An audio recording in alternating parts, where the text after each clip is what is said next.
За да зборуваме за превенција од тешки форми на насилство и фемицид, мора сериозно да се подигне свеста за системот на поддршка на жените жртви на насилство во оваа држава и токму реинтеграцијата е исклучително важна, покажуваат истражувањата на Националната мрежа против насилство врз жени и семејно насилство.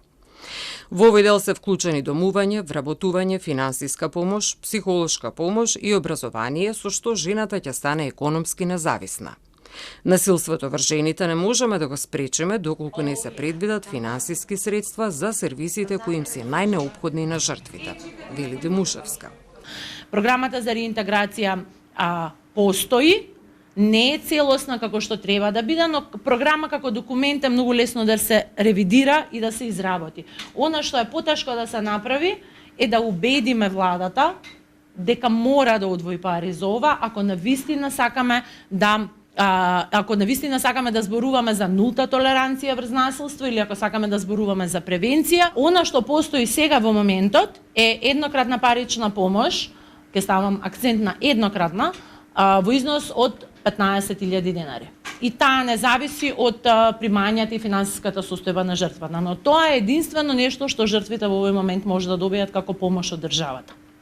Веќе 7 години Националната мрежа против насилство врз жени и семејно насилство раководи со интервентен женски фонд во делот на реинтеграција. Секоја жена има различни потреби и покрај тоа што се жртви на различни форми на насилство, вели Демушевска. За нашиот фонд е многу важно што нашиот фонд е многу ограничен на колку жени може да помогне. Зошто? Затоа што ако ја земеме пример една жена која што нема каде да живее и треба буквално да речеме секој дел да го покриеме, од обезбедување на кирија, од режиски трошоци, храна, хигиена и други потреби за децата, значи една жена во најмала рака на месечно ниво, за една жена во најмала рака на месечно ниво треба да издвоиме од 25 до 30.000 денари.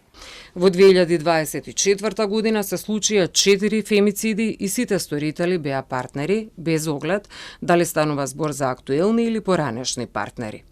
Во претходниот период од 2014 до 2024 се регистрирани 115 убиства и обиди за убиства на жени.